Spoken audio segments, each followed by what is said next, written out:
está, pastor? Bienvenido. Hola, Melanie. Qué bueno, es nuestro segundo encuentro Así en esta es. semana especial.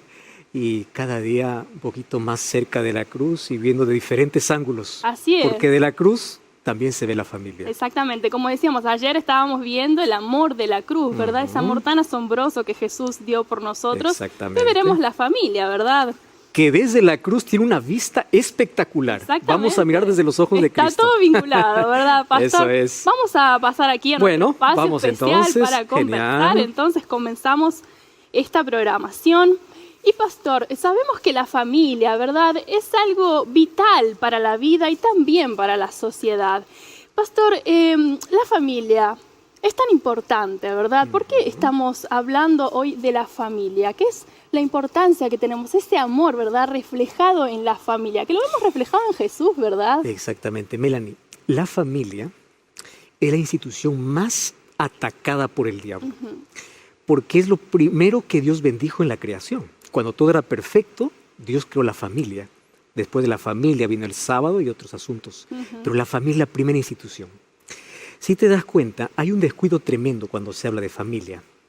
Porque los padres están en la búsqueda incesante de darle un poco más de comodidad a los hijos. Para ello no hay tiempo, ¿verdad? Entonces vamos a trabajar, ¿para qué? Para darte mejores cosas, para dejarte una mejor herencia, para darte una mejor educación. Ya escuchaste que la mejor herencia que los padres dan es la educación, ¿verdad? Se escucha lindo y yo estoy de acuerdo porque una educación es muy buena. Sin embargo, yo considero que la mayor herencia que los padres pueden dejar, el mayor legado que pueden dejar para sus hijos, más allá de una tierra, una casa, todo lo que tú quieras, eso se puede perder, eso se puede trabajar, eso se puede. Pero hay algo que jamás ellos lo van a encontrar si es que no reciben como herencia, que es la fe.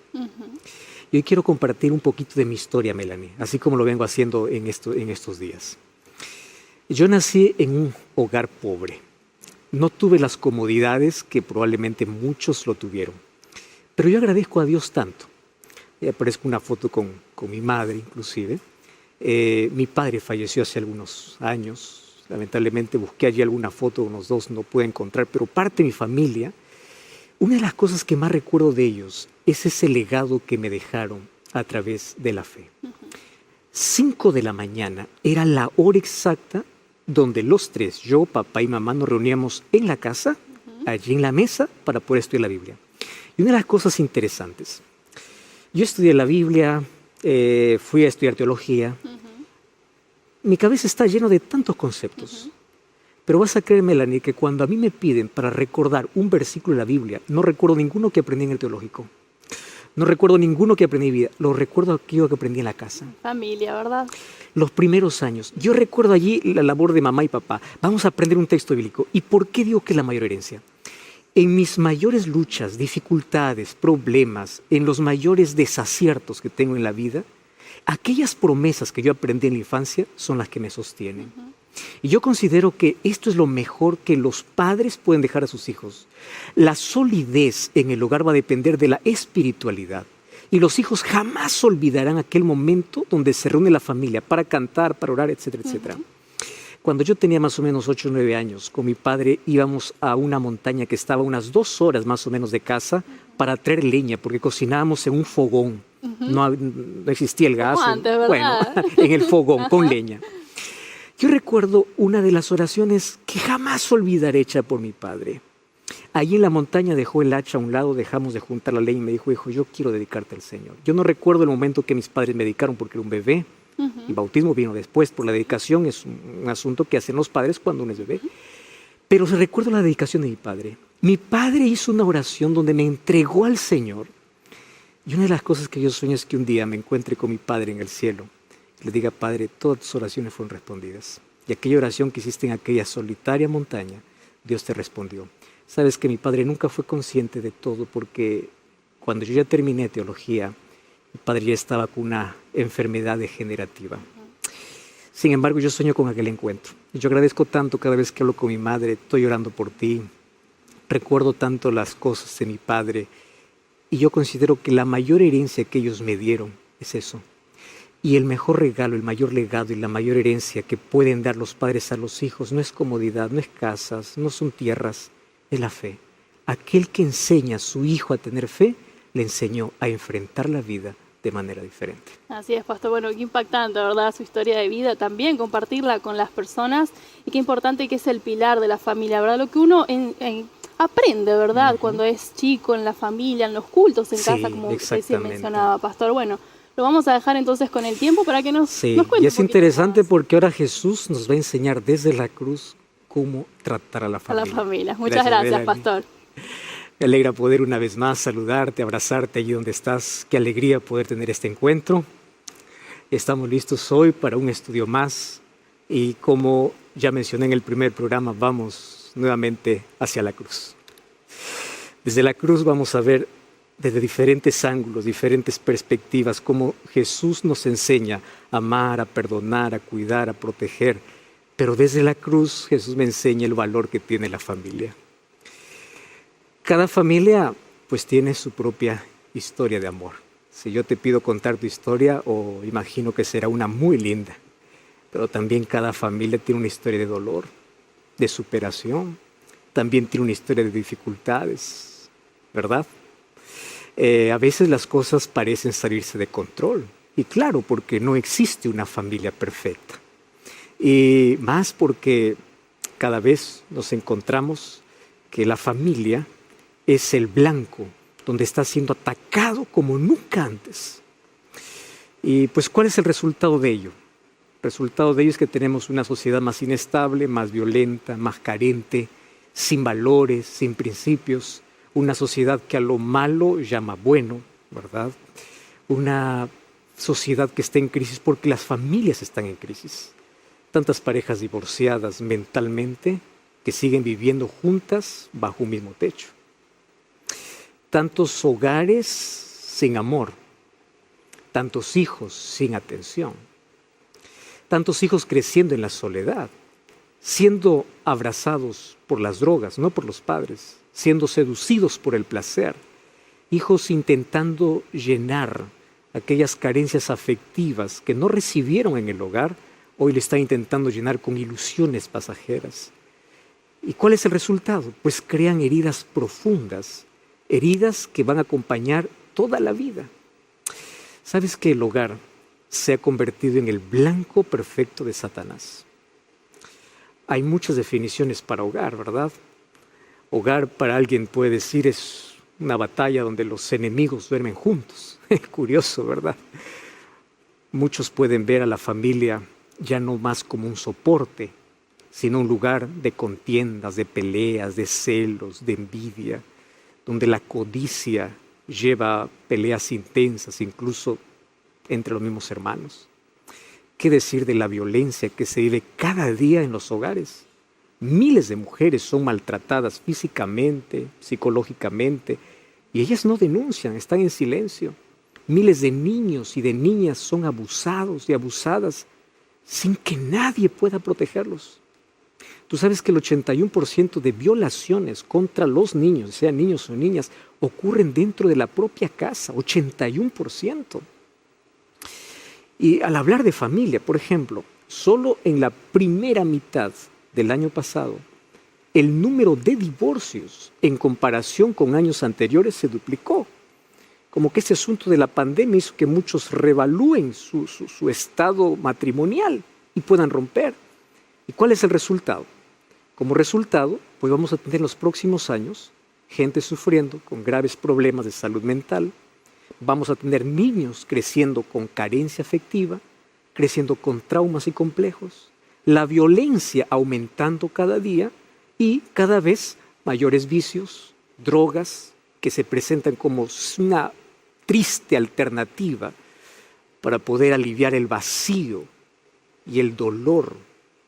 Y en consecuencia, ¿qué cosa es lo que vamos a ver? Más sufrimiento, más dolor, más crisis, más sufrimiento para el ser humano. ¿Sabes que las cosas pueden ser diferentes? Claro, pueden ser diferentes si las familias dedicasen tiempo para abrir la Biblia. ¿Sabes cuál es el problema? El problema es que este libro está en casa, pero se mantiene cerrado y empolvado. Familias hoy no tienen tiempo para leer, no tienen tiempo para orar, No hay lugar para Dios en la familia. ¿Cuál es el resultado? Cada vez familias más deterioradas, quebradas. Sin embargo, si esas familias que hoy están así fueran conscientes de ello y volvieran para Dios, ¿sabes qué pasaría? Su historia cambiaría. Y esas familias quebradas por el poder de Dios volverán a ser restauradas. Créelo, créelo. ¿Y sabes cuál es el mejor lugar en la Biblia para poder aprender a superar las dificultades familiares? ¿Estás entendiendo? ¿Sabes cuál es el mejor lugar? Mirando la cruz. Por eso es que hoy te invito para que juntos podamos mirar una vez más la cruz. Vamos a mirar allí a la cruz, porque ahí es posible entender cómo una familia puede ser sólida, fuerte y feliz. Es que en la cruz Jesús tiene una cita y tiene un compromiso y una promesa para tu familia. ¿Estás entendiendo? Una cita, un compromiso y una familia. Y una oportunidad para tu familia. Vamos al texto bíblico de hoy. Juan capítulo 19. Volvemos al Evangelio de Juan. Allí basamos nuestro primer encuentro. Y en este segundo encuentro vamos nuevamente a Juan capítulo 19, versículo 23 hasta el versículo 27. Allí dice el texto. Cuando los soldados le hubieron crucificado a Jesús, tomaron sus vestidos e hicieron 4 partes, uno para cada soldado. Tomaron también su túnica, la cual era sin costura, de un solo tejido de arriba abajo. Entonces dijeron entre sí, no la partamos, sino echemos suerte sobre ella, a ver de quién será. Esto para que se cumpliese la escritura que dice, repartieron entre sí mis vestidos y sobre mi ropa echaron suertes. Y así lo hicieron los soldados. Estaban junto a la cruz de Jesús, su madre y la hermana de su madre, María, mujer de Cleofás, y María Magdalena. Cuando vio Jesús a su madre y al discípulo a quien él amaba que estaba presente, dijo a su madre, mujer, he ahí tu hijo. Después dijo al discípulo, he ahí tu madre. Y desde aquella hora el discípulo la recibió en su casa. Qué interesante aquí el texto bíblico. Fíjate una cosa. La primera idea que encontramos aquí en este episodio de la cruz es el encuentro de Jesús con la realidad de todas las familias. Allí en la cruz vemos una mirada diferente de Cristo a nuestro círculo más cercano. Y allí viene la pregunta. ¿Jesús se preocupa por la familia? ¿Será que Jesús conoce tu historia? Si dices que tu hogar no es un lugar de paz, no es un lugar de tranquilidad, debes saber que Él conoce muy bien esa situación. Porque aunque Jesús era el Hijo de Dios o el Dios encarnado, su vida en esta tierra estuvo marcado por las dificultades de su contexto familiar. Jesús no tenía una familia perfecta, o la familia de portada de una revista, o la familia que tenía influencia o poder, no. ¿Sabes que Jesús no tuvo aquel beneficio de nacer en una familia con comodidades? Los evangelios lo identifican a Jesús como el hijo del carpintero. Puedes encontrar en Mateo 13:55 que así lo identifican. Porque esta fue la profesión de José, que fue su padre terrenal. Entonces fue a partir de esta actividad que se aseguró el sustento para la familia. O sea, el nivel social lo juntó con la mayoría de familias que tenían que trabajar mucho para poder obtener algo en la vida. Sus condiciones, tanto económicas como religiosas, no eran las más favorecidas, eran las menos favorecidas de aquellos que habitaban allí en Judea. Mira, aunque Jesús nació en Belén de Judea, la familia de Jesús era de Nazaret en Galilea. Y Nazaret, pues, era una región muy pobre, muy carente. ¿Conoces cuál es la región más pobre de tu país? Imagínate que ahí nació Jesús. Y así Jesús pasó la mayor parte de su vida con muchas carencias. Recuerda que desde niño dice que él estaba viviendo con su padre, pues obviamente él aprendió el trabajo duro. Y él aprendió allí que es mejor tener un poco con Dios que mucho sin Dios. Él no tuvo un trabajo con un contrato formal. Él no tuvo beneficio de vacaciones. Él no tenía una inversión en el mercado nacional o internacional. Es más, Jesús ni siquiera asistió a las mejores escuelas. Mejor, no se graduó de ninguna universidad. ¿Sabes cuál fue el largo más viaje que hizo Jesús? No superó los 800 kilómetros. Cuando sus padres lo llevaron huyendo para Egipto. Eso fue el viaje más largo que hizo. Jesús no era aquel que conocía todos los países. Jesús era aquel simple Galileo. Aquel hombre simple y sencillo que podía mezclarse muy fácilmente entre la multitud y nadie le da importancia. El trabajo que le dio su padre, o que aprendió con su padre, que era la carpintería, esa fue la escuela en la que Jesús se graduó. Ahí aprendió. Y después de trabajar durante un tiempo allí con su padre, obviamente se vio obligado a hacerse incluso cargo del negocio de la carpintería cuando José murió. Por eso es que en los evangelios la gente lo llama el carpintero, porque él continuó así hasta grande. Marcos capítulo 6, versículo 3, les llaman directamente el carpintero, ya no el hijo del carpintero. Esto implica que en algún momento de la vida Jesús estuvo netamente involucrado en el negocio de la carpintería. Y claro, después del episodio del templo, ¿recuerdas cuando Jesús tenía 12 años? Esto está en Lucas 2, 41 al 52. A partir de allí ya no se ve más José en la escena. Ya no más aparece en los evangelios.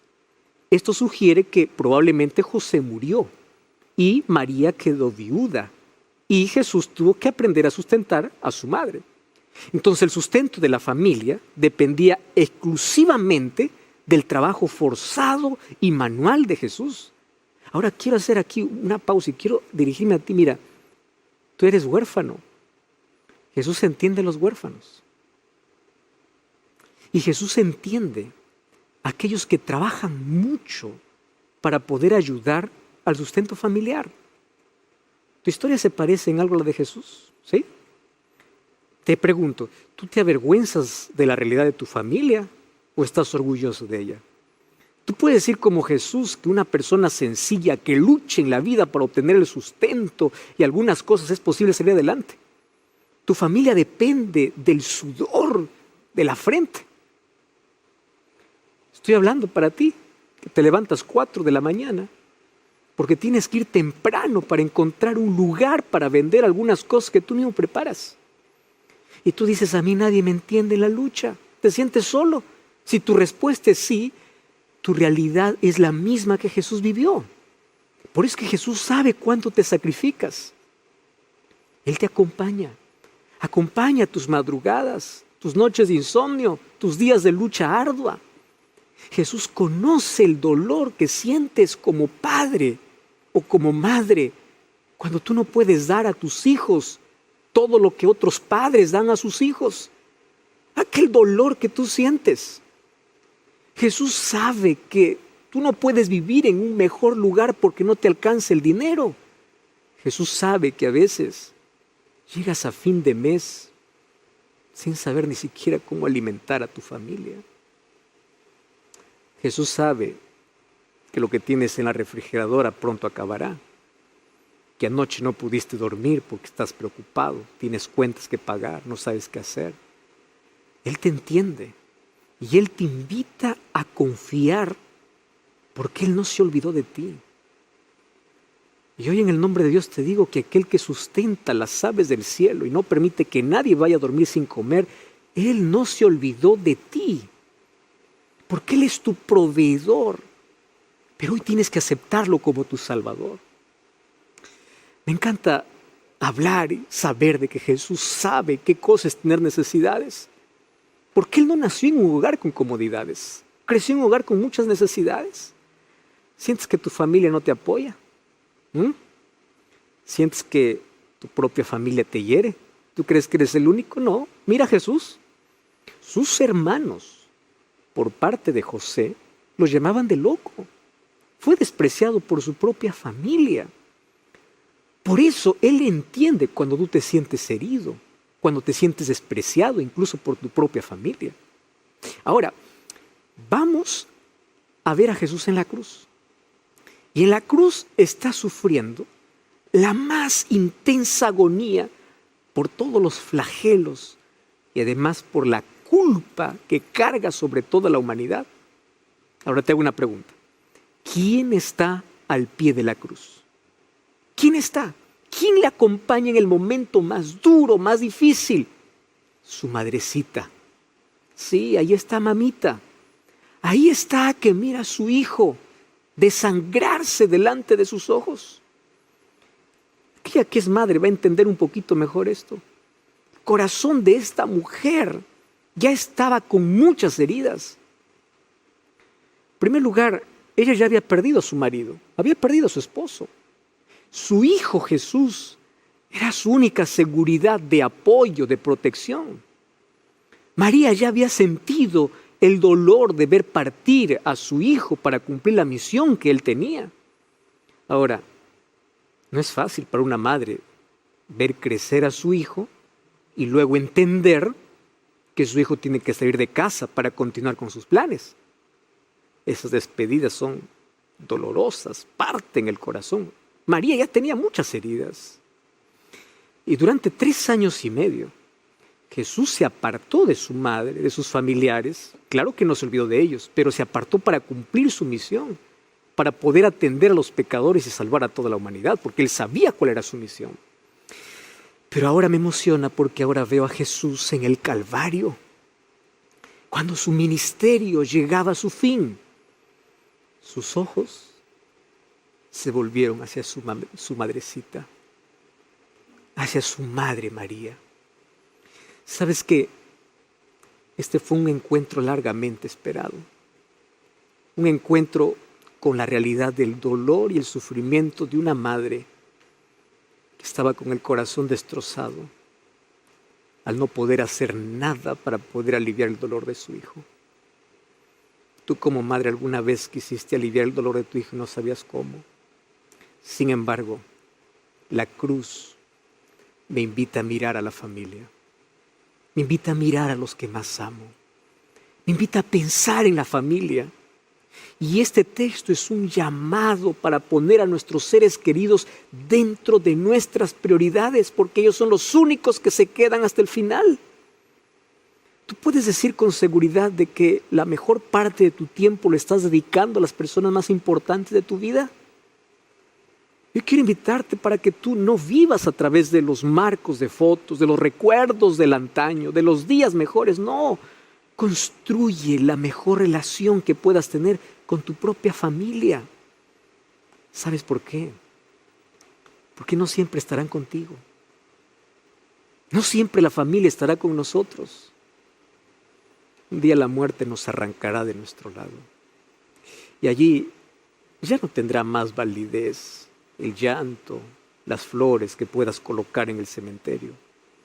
Porque es mientras vivimos que somos llamados a cuidar, a amar, a perdonar, a no perder tiempo en peleas tontas que nos distancian, a dedicar más tiempo a demostrar amor vivo, ese amor que vive en casa, y vive en casa porque el amor de Dios vive primero en el corazón. Por eso valora, ama, cuida. Eso me enseña Jesús, inclusive desde la cruz. ¿Cuál es la relación que tienes con tu familia? ¿Estás enojado con alguien? ¿No perdonas a alguien? Toma ahora el teléfono, llama, envíale un mensaje, expresa, dile cuánto lo amas. Tú no sabes si mañana al despertar lo vas a tener nuevamente. Lo primero que me muestra la cruz aquí es mirar a los ojos de quienes amamos. Eso hizo Jesús. Jesús desde la cruz miró los ojos de su madre y allí vio el sufrimiento que su madre compartía con él. Te pregunto, ¿tú sabes el dolor que están cargando tus hijos? ¿Tú conoces el dolor de tu esposo, de tu esposa? ¿O tú estás ignorando completamente y eres indiferente ante ello? Jesús desde la cruz me enseña a mirar a mi familia, amar a mi familia. Y lo segundo que presenta la cruz es un compromiso. Y esto a mí me encanta. Porque no es un compromiso formal, así como aquel compromiso que tú escribes en la agenda llena de actividades, si quieres lo cumples y si no, no. No es un compromiso así. Este es un compromiso, un llamado a cuidar de nuestros seres queridos. Ahora fíjate, más que tener un encuentro con la realidad de los que amamos, la cruz me desafía a cambiar positivamente la condición de las personas que amamos. ¿Y cómo es que Jesús me enseña esto? ¿Cómo? ¿Cómo es que Jesús hizo todo esto a pesar de que sus manos y sus pies estaban clavadas en la cruz? Por eso que el Evangelio de Juan identifica por lo menos que habían 4 mujeres al pie de la cruz. Y allí Juan capítulo 19, versículo 25, el texto que ya leímos dice, estaban junto a la cruz su madre y la hermana de su madre, María, mujer de Cleofás, y María Magdalena. Muy bien. ¿Sabes que aquí hay 2 mujeres que llevaban su nombre? Dice María, mujer de Cleofás, que posiblemente fue la madre de Santiago, según Mateo 27, 56, y María Magdalena, que fue una de las que financiaron con sus propios recursos el ministerio de Cristo, según lo menciona Lucas 8, 2 y 3. ¿Sabes qué es lo curioso? Es curioso que Juan no menciona por nombre a María, a la madre de Jesús, ni a la hermana de María. Entonces, algunos piensan que la hermana de María se llamaba Salomé, tomando el texto de Marcos capítulo 15, versículo 40. Solo que esta Salomé, pues sería la esposa de Zebedeo, según Mateo 27, 56. Entonces, juntando todos esos hilos, nosotros podemos decir que fue madre de Santiago y también de Juan. ¿Cuál Juan? El discípulo amado. Entonces, la hermana de María sería la madre de Juan, el discípulo amado, y también de Santiago. Estas identificaciones no son definitivas, pero hay muchos intérpretes de la Biblia que creen que esta información es suficiente para concluir que Juan, el discípulo amado, también era primo de Jesús, así como lo era Juan el Bautista.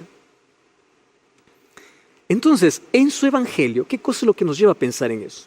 Porque Juan, cuando escribe su evangelio, Juan nunca se identifica por su nombre. Tampoco identifica a su hermano. Es interesante, él no hablaba ni de él ni de su hermano, o sea, de su familia, de su entorno, no los colocaba el nombre. Esto explica por qué su madre y la hermana de María tampoco los llama por su propio nombre. Aquí cuando escribe en Juan capítulo 19, el texto que nosotros hemos leído. Entonces tampoco los llama por su propio nombre. Entonces, si esto es así, la conexión que hace Jesús entre Juan y su madre sería mucho más fácil entender, ya que le estaría dando al discípulo amado, a Juan, la tarea de cuidar de su propia tía, porque eran primos y allí María llegaría a ser pues tía de Juan. Y esta actitud de Jesús demuestra un cuidado enorme que nosotros necesitamos seguir como ejemplo. Fíjate una cosa, la verdadera preocupación de Cristo era poner un compañero en el camino de la futura soledad de su madre. Jesús en la cruz miró a los solitarios. ¿Sabes que cuando hoy vivimos en las grandes ciudades, nosotros podemos cruzarnos en un día con miles de personas? Te cruzas en la calle, en el mercado, en el autobús, en los edificios. Estamos tan rodeados de tanta gente, pero es triste que cada vez hay más solitarios. ¿Ya te diste cuenta de eso? Estamos rodeados de tanta gente en la vida, pero cada vez nos sentimos más solos. Nunca habíamos vivido tan lejos los unos de los otros como hoy vivimos. Nuestros días son días solitarios. Ni siquiera las conexiones, que son cada vez más rápidas, pueden superar aquellos muros de indiferencia que construimos en nuestra vida cotidiana. Entonces, cuando miro a la cruz me desafía a acercarme a los afligidos, a acercarme a los solitarios, a extender una mano, a abrazarlos, a cuidarlos. A eso me desafía la cruz. Jesús me invita a acoger a alguien o dejarme ser acogido por alguien. Este compromiso que tiene Jesús es el de poder reunir a las personas que aman. ¿Sabes qué cosa es lo que me sorprende? Que aquí Juan cuenta este relato después de las barbaridades que fríamente los soldados romanos hicieron con Jesús. Te voy a explicar por qué. Aquí el texto parece presentar ese contraste para poder mostrar que es posible romper un ciclo de violencia. Mientras recibes maltrato, tú puedes dar amor, puedes ser amable.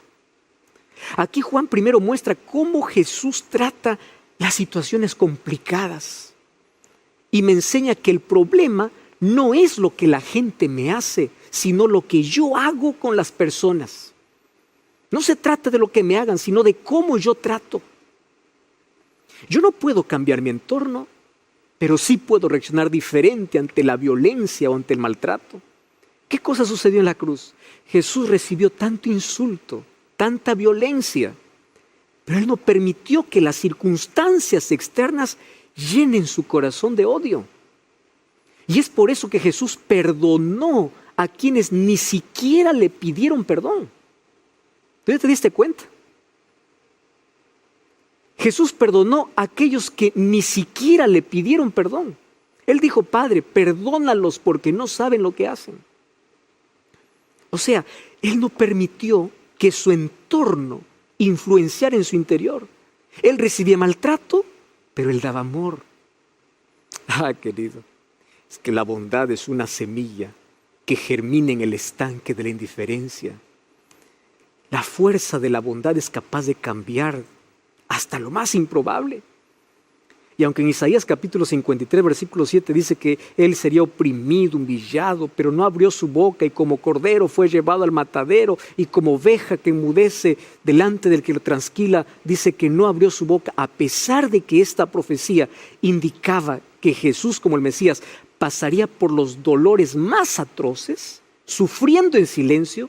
Jesús, desde la cruz, contempla a los que sufren, rompe el silencio, rompe la indiferencia. ¿Qué cosa hizo Jesús de la cruz? De la cruz hizo un jardín donde la fragancia del amor esparcía. Desde la cruz demostraba que las espinas del mal pueden ser sofocadas por los frutos del bien. Por eso es que la cruz invierte la lógica natural de las cosas y aún de las relaciones. Aún Jesús, siendo humillado, con sus palabras demostró que Él puede levantar y puede restaurar a los afligidos. ¿Sabes cuál es la ironía de este relato? La ironía del relato es que Juan describe a estas mujeres acercándose a la cruz, cuando en realidad fue Jesús quien se acercó a ellas, con un gesto de amor y de cuidado. Pero qué cosa me encanta, que hoy estos efectos se pueden sentir aún más, porque Jesús está llamando a tu puerta. Eres un hijo de Dios, eres parte de la familia, no de los desamparados. Jesús nos habla de muchas maneras, y hoy no es por casualidad que tú te quedaste escuchando este mensaje, porque Jesús quiere decirte que tú le importas, que tú tienes un valor incalculable, que Él te ama y que Él quiere una oportunidad en tu vida. Quiere una oportunidad para salvarte. Mas Él quiere salvar tu familia, restaurar tu hogar quebrado. Él puede resucitar de un corazón muerto afecto y bondad. Él puede hacer brotar fragancia de un corazón amargado. Él puede hacer florecer tu desierto árido. Y la tercera enseñanza que podemos encontrar aquí en este texto es la consecuencia que trae la cruz. O sea, sus efectos son originales, son beneficios únicos. Ahí en el capítulo 19, versículo 27, allí termina diciendo que a partir de esa hora, Juan el discípulo lo llevó a su casa. ¿Sabes cuál es el resultado de la cruz? Es inmediato. A partir de ese momento, María ya nunca más estuvo sola. Es que la cruz es la vacuna definitiva para combatir el virus que provoca el distanciamiento, la soledad, el aislamiento. La cruz trabaja con una sola perspectiva del tiempo, y el tiempo es ahora. La solución que presenta no es que María va a ser abrazada la próxima semana, no, requiere un cambio instantáneo en el comportamiento. Nada permanece como antes para María. Ese es el milagro de la reparación, de la restauración, ahora. La cruz es un puente que conecta a las personas que sufren. La cruz crea un medio para poder reunir a los heridos y a los sanadores. Los brazos de la cruz hoy se extienden sobre una realidad puramente humana, donde los problemas de relación se disuelven en las aguas benditas y maravillosas del perdón. ¿Cómo podemos describir la vida de aquellos que se benefician en la cruz? Aquellos que van a la cruz tienen espiritualidad en su familia y de esa manera crean un espacio para Dios, desarrollan la reciprocidad, por lo que sus manos se cuidan mutuamente, expresan disposición, y de esta manera la prioridad es ahora.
Al mirarlos es muy fácil entender que el amor vive en ese lugar que ellos llaman hogar.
Por eso en nombre de Dios te digo que tu familia necesita la cruz.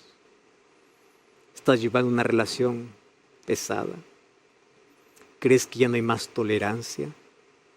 ¿Crees que ya no hay más afecto? ¿Parece que el amor acabó? ¿Sí?